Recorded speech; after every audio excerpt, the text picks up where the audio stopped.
जो इस समय आर्थिक स्थिति है, इसको लेकर क्या मानना है? हिमाचल प्रदेश की आर्थिक स्थिति जो मीडिया में समाचार मिलते हैं पढ़ने के लिए, सुनने के लिए, उसके अनुसार तो ठीक नहीं है। एक रिवाज बन गया है कि दूसरी सरकार को दोष दो। वास्तव में स्थिति तब तक ठीक नहीं होगी जब तक सरकारें जो भी सत्ता में हो वो रिसोर्स मोबिलाइजेशन के लिए, संसाधन जुटाने के लिए प्रयास नहीं करेंगे, और फजूल खर्ची पे जब तक प्रतिबंध नहीं लगेगा। अगर फजूल खर्ची होती रहेगी, कर्जा लेते रहेंगे, तो आज तो स्थिति ये है कि जो ब्याज वापस करना होता है और किस्त कंपलसरी देनी होती है, वापस जहां से ऋण लिया होता है उसके लिए भी कर्जा लिया जाता है। कर्मचारियों के एरियर्स देने को है। हमने सब कुछ कर्मचारियों को जो दे था वो दिया था। चौथा वेतन आयोग और पांचवा वेतन आयोग जब हमारी सत्ता में सरकार थी हमने लागू किए थे। और मुझे याद है पांचवें वेतन आयोग के तो चुनाव से पहले कांग्रेस सरकार से 5% इंटरिम रिलीफ मांगते रहे कर्मचारी, वो भी नहीं मिला था। हमने पांचवा वेतन आयोग लागू भी किया, पर उससे पहले ही हमने इतना अंतरिम राहत दे दी थी कि कई कर्मचारियों का तो जितना बनता था उससे ज्यादा उनको मिल गया था। फिर हमने कहा कि जो क्लास 3-4 का कर्मचारी है उससे इकट्ठा रिकवर मत करो, थोड़ी आसान किस्तों में जैसे वो कहता है थोड़ा थोड़ा करके वापस दे लो। जब केंद्र सरकार महंगाई बता देती थी तो हम साथ में महंगाई बता दे देते थे। संसाधन तो वो ही थे, लेकिन फजूल खर्ची पे काबू डाला गया और जिसका जो देय था वो भी दिया, विकास के कार्य भी किए,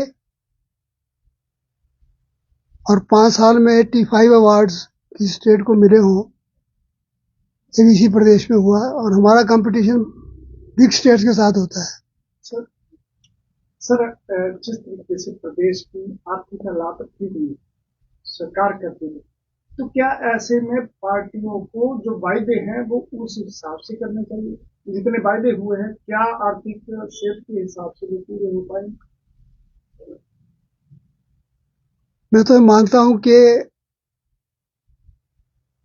चुनाव घोषणा पत्र में या चुनाव के दौरान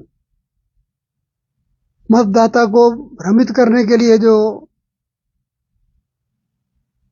फालतू के वायदे किए जाते हैं जो इंप्लीमेंट होते ही नहीं,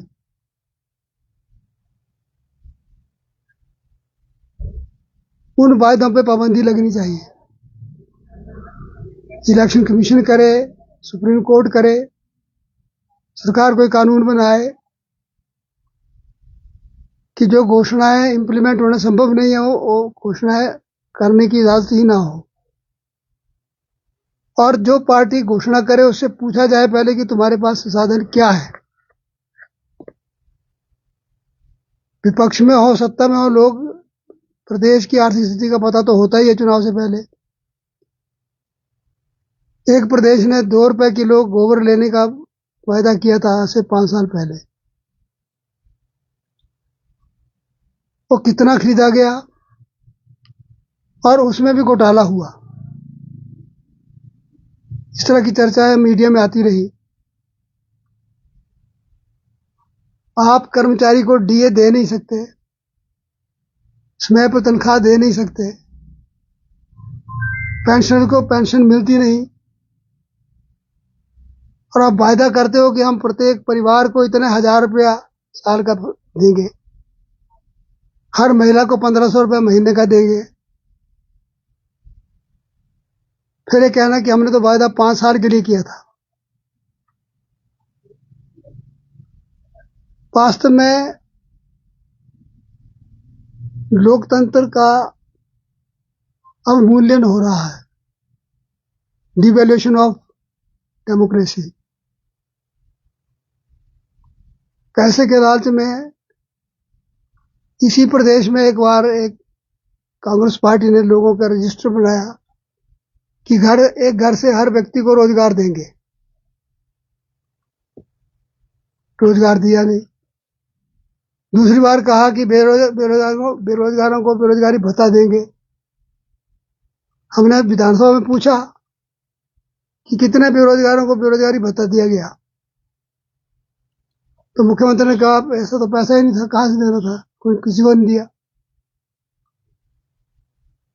तो चुनाव के वक्त बना के गुमराह करके लोगों को विश्वास प्राप्त कर लेना,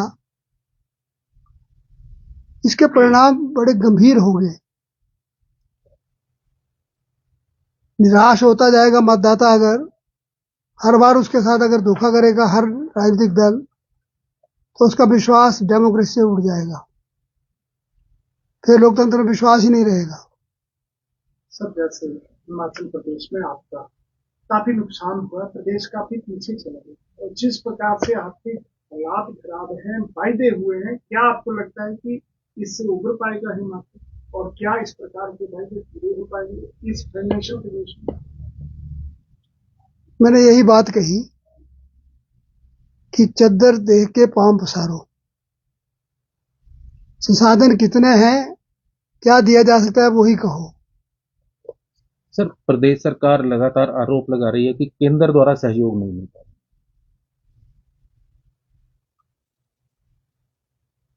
11,000 घर बनाने के लिए केंद्र पैसा दे रहा है।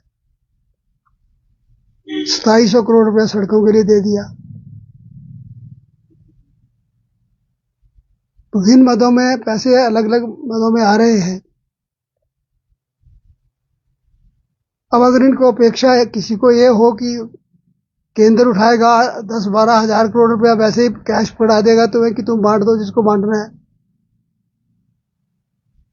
केंद्र से इस तरह से पैसे नहीं आते।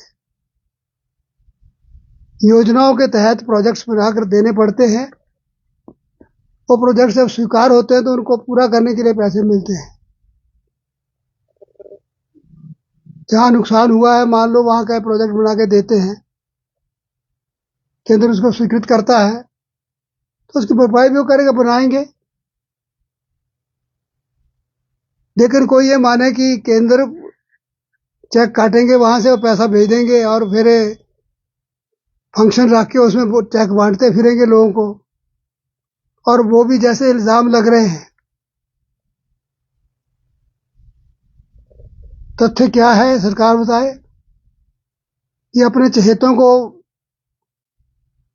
मदद की जा रही है, मोबिलाइज किया जा रहा है।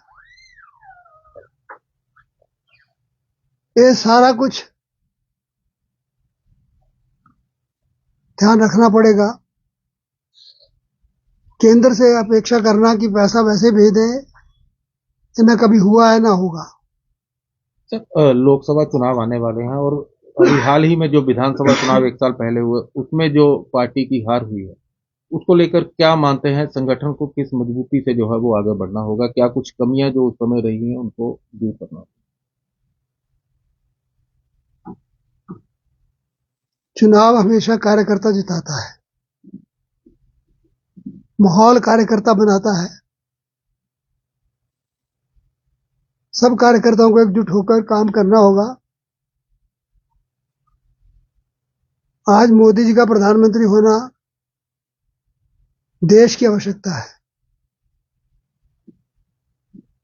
पहले तो सारे संसार में उनके जोड़ का कोई महत्वपूर्ण नेता आज नहीं है।